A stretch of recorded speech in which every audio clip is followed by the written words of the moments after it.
الحمدللہ والصلاة والسلام علی رسول اللہ۔ اللہ سبحانہ و تعالیٰ کے جو پیارے پیارے نام ہیں، اسماء حسنی ہیں، ان میں سے ایک نام الغفار بھی ہے، جس کا مطلب یہ ہے کہ اللہ تعالیٰ بے حد بخشنے والا ہے۔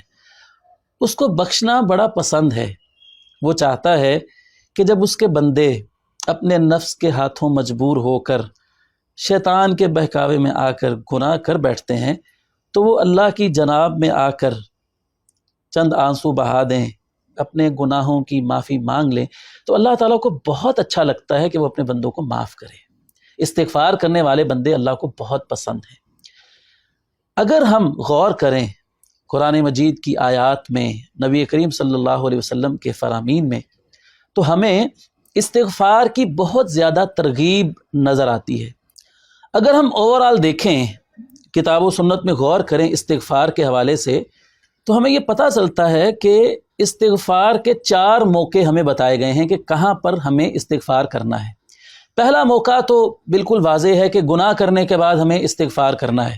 اگر کسی بندے سے گناہ ہو جاتا ہے تو گناہ کرنے کے بعد تو اسے استغفار کرنا ہی کرنا ہے، اور استغفار کا فائدہ یہ ہوگا کہ گناہ بخشا جائے گا، جیسا کہ اللہ رب العزت نے وعدہ فرمایا ہے کہ وَمَن يَعْمَلْ سُوءًا أَوْ يَظْلِمْ نَفْسَهُ ثُمَّ يَسْتَغْفِرِ اللَّهَ يَجِدِ اللَّهَ غَفُورًا رَحِيمًا۔ جو بندہ برا کام کر بیٹھتا ہے، اپنی جان پر ظلم کر بیٹھتا ہے، اور پھر اس کے بعد استغفار کرتا ہے، تو وہ اللہ تعالیٰ کو بخشنے والا اور رحم کرنے والا پائے گا۔ تو یہ اللہ کا وعدہ ہے کہ گناہ کرنے کے بعد بندہ استغفار کرے تو اللہ تعالیٰ اس کے گناہ کو بخش دے گا۔ یہ تو ہو گیا پہلا موقع کہ گناہ کرنے کے بعد بندے کو استغفار کرنا ہے۔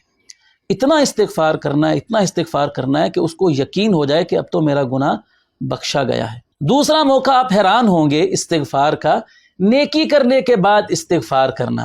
یہ آپ کو بڑا عجیب لگے گا کہ انسان ایک نیک عمل کرتا ہے اور اس کے بعد پھر استغفار کرتا ہے۔ اس کی بہت ساری مثالیں ہمارے سامنے موجود ہیں۔ مثال کے طور پر ہم وضو کرتے ہیں، ایک نیک عمل ہے، وضو کرنے سے تو ویسے ہی گناہ معاف ہوتے ہیں، لیکن وضو کرنے کے بعد بھی ہم استغفار کرتے ہیں۔ کیسے؟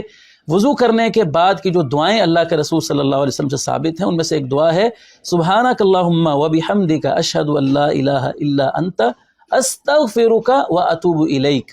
آپ غور فرمائیے کہ انسان نے کیا تو وضو ہے، ایک نیکی کا کام کیا ہے، لیکن اس کے بعد اللہ تعالیٰ سے اپنے گناہوں کی معافی مانگ رہا ہے، استغفار کر رہا ہے۔ اسی طرح جب ہم نماز پڑھتے ہیں، جو کہ بہت بڑا ایک نیک عمل ہے، نماز پڑھنے کے بعد ہم 3 بار استغفر اللہ استغفر اللہ استغفر اللہ کہتے ہیں۔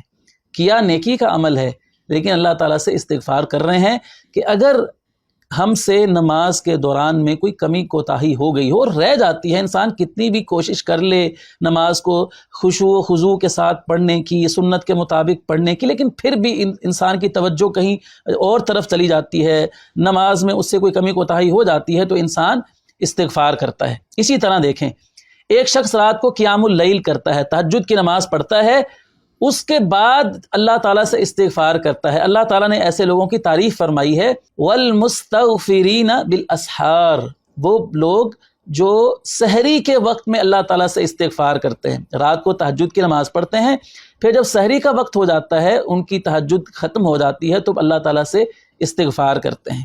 تو یہ بعض ایسے مواقع ہیں جن سے ہمیں پتہ چلتا ہے کہ نیکی کرنے کے بعد بھی ہمیں استغفار کرنا ہے۔ حج کا موقع آپ دیکھیے، حج کے مناسک کا تذکرہ کرتے ہوئے اللہ رب العزت نے فرمایا ثم افیدوا من حیث افاض الناس واستغفروا اللہ، تم وہاں سے کوچ کرو جہاں سے لوگ کوچ کرتے ہیں، پھر اللہ تعالیٰ سے استغفار کرو۔ یعنی حج جیسی عظیم عبادت سر انجام دے رہا ہے بندہ، اور کہا جا رہا ہے کہ اس کے بعد استغفار کرو۔ یہ 2 موقع ہو گئے، پہلا موقع گناہ کے بعد استغفار کرنا ہے، دوسرا موقع نیکی کرنے کے بعد استغفار کرنا ہے۔ استغفار کا تیسرا موقع جو ہمیں احادیث سے معلوم ہوتا ہے، وہ ہے جو ہمارے مسنون اذکار ہیں، ان کا تعلق صبح کے اذکار کے ساتھ ہو، شام کے اذکار کے ساتھ ہو، نماز کے بعد کے اذکار ہوں، رات کو سونے کے سے پہلے جو اذکار کیے جاتے ہیں، جتنے بھی مسنون اذکار ہیں، آپ غور فرمائیے تو آپ کو پتہ چلے گا کہ ان سب اذکار کے اندر استغفار کو شامل کیا گیا ہے۔ صبح و شام کے اذکار میں، نماز کے بعد اذکار میں، رات کو سونے سے پہلے کے جو اذکار ہیں، ان سب اذکار کے اندر استغفار کو کثیر تعداد میں شامل کیا گیا ہے۔ چوتھا موقع ہے بغیر کسی وجہ کے استغفار کرنا، ہر وقت استغفار کرنا۔ استغفار جو ہے وہ ذکر ہے۔ اللہ رب العزت نے فرمایا یا ایھا الذین آمنوا اذکروا اللہ ذکرا کثیرا، ایمان والو کثرت کے ساتھ اللہ کا ذکر کرو۔ تو استغفار بھی ایک ذکر ہے۔ اسی لیے اللہ کے رسول صلی اللہ علیہ وسلم فرماتے ہیں کہ میں ایک دن میں 100 بار استغفار کرتا ہوں بغیر کسی وجہ کے۔ ویسے استغفار کو بطور ذکر ہم نے کرنا ہے۔ اور صحابہ کرام رضوان اللہ علیہم اجمعین کا بیان ہے کہ ہم شمار کیا کرتے تھے کہ اللہ کے رسول صلی اللہ علیہ وسلم ایک ایک مجلس میں 70 بار سے بھی زیادہ مرتبہ استغفار کیا کرتے تھے۔ تو ساری بات کا خلاصہ یہ ہے کہ ہمیں استغفار کرتے ہی رہنا ہے، ہر دم استغفار کرنا ہے، بغیر کسی وجہ کے بھی استغفار کرنا ہے۔ نیکی کر کے پھر استغفار، گناہ کر کے پھر استغفار، بغیر کسی وجہ کے استغفار کو اپنی زبان کی زینت بنانا ہے۔ استغفار کرنے سے جہاں گناہ معاف ہوں گے وہاں اللہ تعالیٰ استغفار کی بدولت وہ کچھ بندے کو عطا فرماتا ہے کہ جو انسان کے وہم و گمان میں بھی نہیں ہوتا ہے۔